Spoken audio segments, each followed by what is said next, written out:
Shalom, meus amigos, uma boa tarde a todos vocês, diretamente aqui da cidade de Netivot, cidade onde viveu seus últimos 20 anos aqui na terra de Israel, aquele que universalmente é conhecido como Baba Sali. Eu quero contar um pouco da história dele.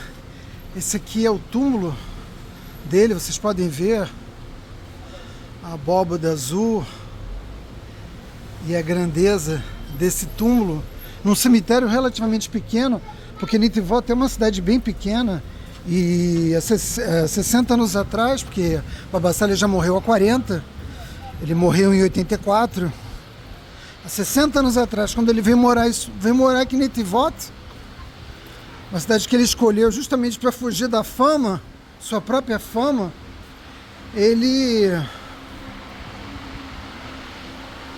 queria viver numa cidade que era praticamente deserto. E esse era o traço marcante de Netivot. Eu vou sentar aqui nessa mesa e apoiar a câmera para a gente poder conversar.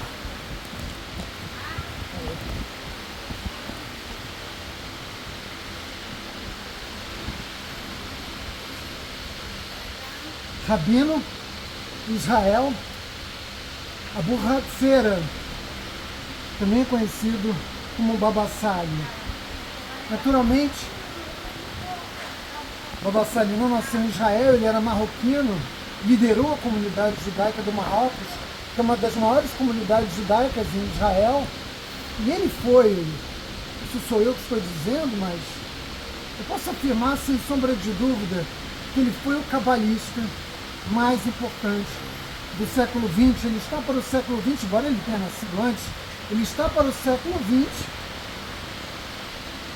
como o Arizal estava, para o tempo dele. O Arizal já faleceu há mais de 500 anos, o Baba Sali nasceu em 1889, e como eu disse há pouco, ele morreu em 1984, ou seja, ele viveu nada menos do que 94 anos.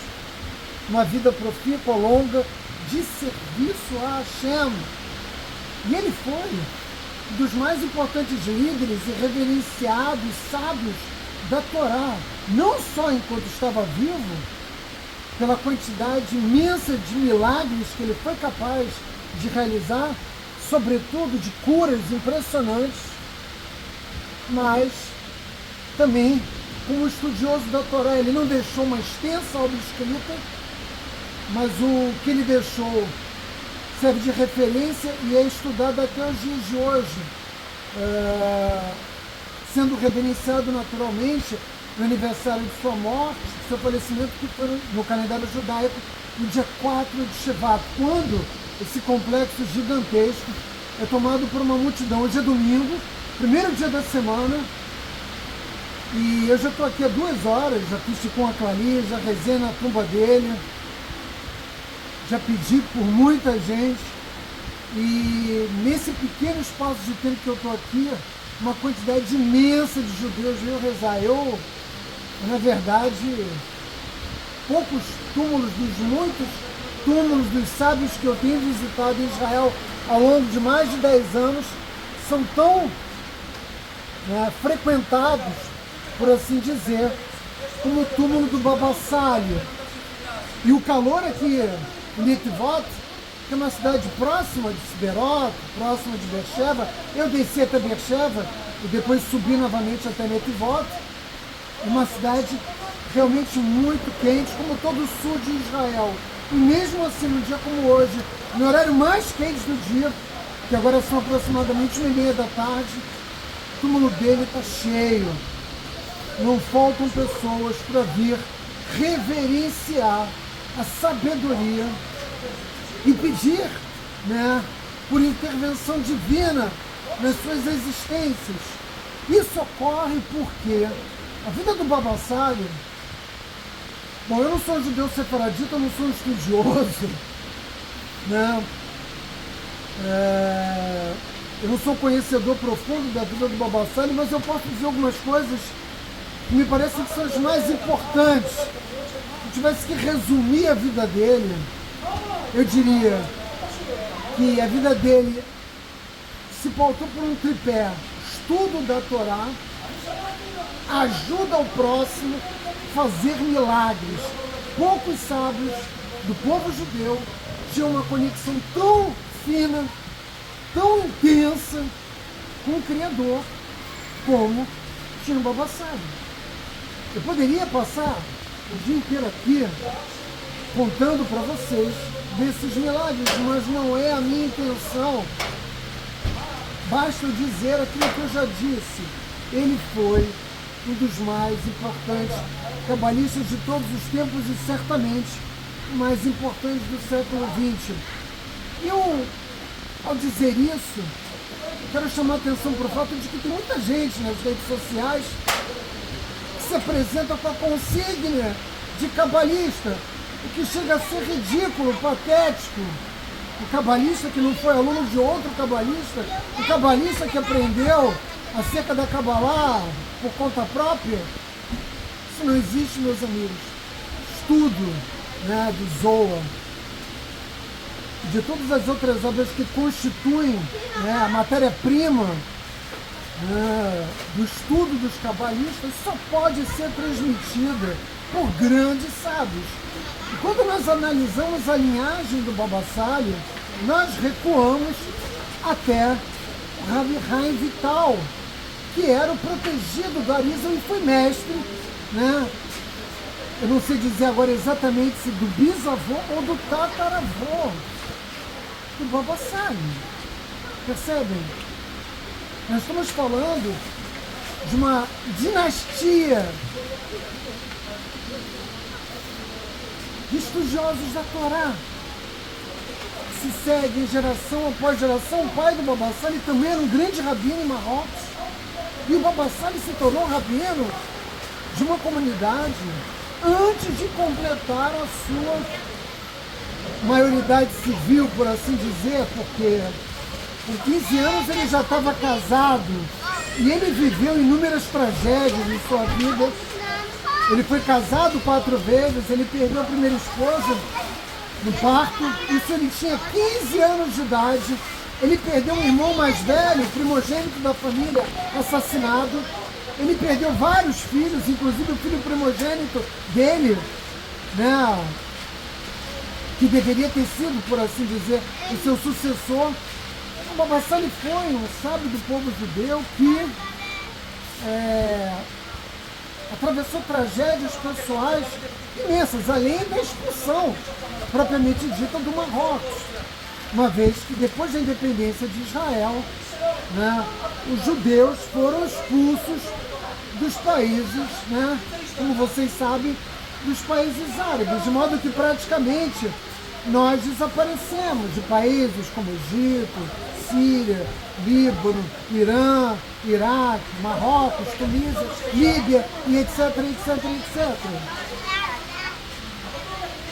Mas apesar de todas essas tragédias pessoais, ele jamais deixou que elas interferissem no seu estudo de Torá e na sua conexão com o Criador. Baba significa, existem muitas traduções, pai que ora, e poucos sábios da Torá oraram como ele, o Criador. E foi por força da sua oração que ele realizou milagres de cura impressionantes na terra de Israel. Ele já morreu há 40 anos e não param de chegar. Em pleno mês de Av, no domingo, num sol escaldante, não param de chegar pessoas para orar e pedir a intervenção dele nos céus. E Sali é uma contração da palavra Israel. Ao longo da vida, esse sábio do povo judeu realizou incontáveis milagres, ou seja, o número de pessoas que ele ajudou ao longo de sua vida não pode ser mensurado. Mas é claro que é preciso ter fé para reconhecer os resultados milagrosos que a intervenção de Baba Sali teve, tanto durante sua vida, como depois de morte, teve na vida das pessoas. Baba Sali nasceu no Marrocos, mas não nos grandes centros urbanos. Ele nasceu num oásis, porque ali vivia seu pai, que também era um rabino. Ele nasceu e viveu boa parte da sua vida num oásis, meus amigos, que ficava à beira do deserto do Saara. O judaísmo não preconiza uma vida marcada por ascetismo, mas ele teve uma vida de um ascético, ele teve essa vida porque dedicou anos de sua vida, dia e noite, sentado sobre um tapete, estudando a Torá. Uma dedicação que é quase impossível nos dias de hoje. E esse homem fazia jejum, muitas vezes, de um Shabat até o outro Shabat. O jejum era uma rotina costumeira de Baba Sali. Precisa entender como é que um sábio da Torá alcança esse grau de conexão com a divindade, tem o poder, né, de pedir ao Criador bênçãos na vida de tantos judeus. Tem que me levantar aqui, porque sentou um grupo de crianças que estão gritando demais. Eu nem sei se vocês estão conseguindo ouvir o que eu estou falando, né? Eu não me incomodo com a presença, né, de pessoas curiosas. O que me preocupa é que vocês consigam me ouvir. Não por outra razão. Antes dos 18 anos de idade, Baba Sali já liderava uma yeshivá no Marrocos. Ele foi dayan, ele foi juiz, ele também foi dayan aqui em Israel. Mas a popularidade dele chegou a tal ponto, ele era uma figura tão reverenciada no seio do povo judeu, que ele acabou escolhendo essa cidadezinha desértica, perdida, no sul de Israel. A gente, aliás, está muito próximo de Gaza, né? A cidade de Netivot é uma cidade muito próxima de Gaza. E ele me parece que fez aquilo que era mais coerente com a sua própria história pessoal. Ele escolheu viver, porque vejam, Netivot hoje é uma cidade pequena. Há 60 anos atrás, como eu disse no início, isso aqui não era mais do que uma cidade desértica. E ele escolheu viver numa residência muito humilde, nessa cidade desértica, onde ele pudesse abrir o tapete dele e seguir estudando, como ele fez no Marrocos ao longo de boa parte da sua vida. As pessoas querem entender como é possível que os seus milagres tenham sido lendários. Essa é a explicação. Uma vida toda de devoção à Torá e devoção a Kadosh Baruch Hu. Mesmo, como eu disse, tendo vivido muitas tragédias, ele superou todas elas. E você vai perguntar, mas o que ele exigia em troca dessas bênçãos? O que ele exigia em troca dessas curas? Maior observância da Torá. Era o que ele pedia. Que as pessoas que procuravam ele aqui nessa cidade perdida no sul de Israel, que cumprissem mais mitzvot. Percebe o mérito desse homem? Não aceitava presentes luxuosos, não aceitava recursos, além daqueles necessários para manter outros tantos estudando Torá, uma vez que ele mesmo liderou uma yeshivá no Marrocos. Teve muitos filhos, perdeu alguns desses filhos. Como eu disse, foi casado 4 vezes. Nunca é demais lembrar que a Torá permite a um judeu contrair casamento com mais de uma esposa, sobretudo os judeus sefaraditas, sobretudo os judeus sefaraditas que têm origem em países, né, de maioria muçulmana. Muitos, inclusive, nem utilizam a expressão sefaradita, utilizam a expressão mizrahi, né, que são os judeus, né, que têm como origem, né, países árabes, como foi o caso de Baba Sali. E morreu tendo, me permitam a expressão poética, em dizer que morreu provavelmente tendo como seu bem mais valioso, bem físico, o seu tapete. Certamente era um tapete mágico, mas a mágica não era o fato do tapete voar com ele, sentado sobre ele, como nos falam as histórias das 1001 noites.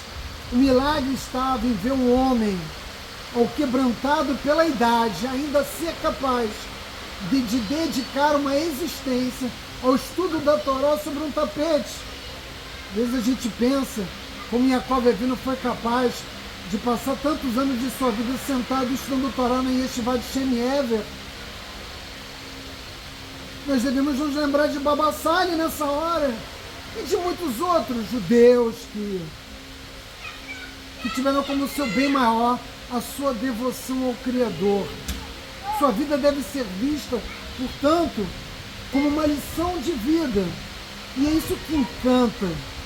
Às vezes eu visito a casa de amigos meus, são sefaraditas, e vocês sabem que os sefaraditas são muito místicos, né? Uma comunidade, das muitas comunidades judaicas, uma das mais místicas. E eles guardam imagens na sua casa da figura do Baba Sali. Isso para servir como uma forma de estimular a elevação espiritual, olhando a face do sábio, se inspirar para praticar bons atos, para servir ao Criador com devoção. E eu vim aqui hoje para rezar pelos soldados de Israel. Eu vim para rezar pelo nosso povo. Eu vim pedir bênçãos por mim também, porque eu também preciso, né, de um advogado como o Baba Sali nos mundos espirituais. Vim aqui pedir pelo nosso povo. Essa região mesmo tem sido alvo dos ataques do Hezbollah. E nós precisamos, nesse momento, rezar, orar, implorar ao Criador com toda a devoção que nós pudermos pela nossa salvação. Essa semana é uma semana que eu estou de folga na fábrica. Eu trabalho numa fábrica de matzá e eu pretendo visitar ainda o túmulo do Rabino Yitzhak Kaduri, que foi um outro sábio da maior magnitude, do maior quilate do mundo sefaradita também. Esse está enterrado em Jerusalém, muito próximo da fábrica onde eu trabalho. E vou visitar o nosso mestre, né? O túmulo do Rabino Chaim Kanievski. Ele, que é a minha inspiração para ter criado Pérolas da Sabedoria Judaica. Aqui eu mantenho, mesmo depois de 7 anos, a sua imagem, uma imagem inaugural da nossa plataforma. Eu vou abrir Brak e vou também orar no túmulo do Rabino Chaim Kanievski. Vou fazer isso com grande alegria. Quero terminar, meus amigos, pedindo a vocês, mais uma vez, que nos ajudem a ajudar os soldados de Israel. Eu vim no trem para Beersheba, 90% dos passageiros do trem eram soldados, claro, descendo para o sul de Israel em direção a Gaza. Muitos desses soldados usando, não da reserva, que eu tenho dito muito, que os capacetes que a gente compra são para soldados reservistas, mas eu vi muitos combatentes, né, que não são reservistas, estavam usando capacetes antigos da guerra de Yom Kippur. Nós precisamos continuar ajudando os soldados de Israel. E eu vou continuar oferecendo a vocês a possibilidade de fazer isso através desse salmo, da aquisição desse salmo, para que a gente possa ir juntando na vinda de cada um deles, que é praticamente um valor simbólico, os recursos para que a gente possa ir comprando mais capacetes, mais coletes, cada soldado que recebe, né, esse presente da nossa comunidade brasileira pode ter a sua vida salva. Ontem nós perdemos mais 2 soldados em combate em Gaza. Talvez nós tenhamos o mérito de salvar soldados de Israel por conta, né, desse esforço que estamos realizando para auxiliá-los e aumentar a sua proteção para o combate, meus amigos. Muitas pessoas me perguntam o que eu posso fazer para ajudar Israel. Orar, sobretudo orar, se conectar com o Criador, pedir bênçãos. Mas se você puder também adquirir um salmo e estimular outras pessoas que você conhece a adquirir também os salmos. Você não só vai receber um salmo daqui de Israel, em português, hebraico, e vai poder orar sempre como uma rotina pessoal, estudo dos salmos, traduzido com uma tradução e revisão feita, né, por rabinos, e não por aqueles que não conhecem a cultura judaica, que não são capazes de fazer uma tradução adequada dos 150 salmos, né, escritos sobretudo pelo rei Davi. Você vai ter a oportunidade de ajudar nosso povo, meus amigos. Era o que eu tinha a dizer para vocês. Vai.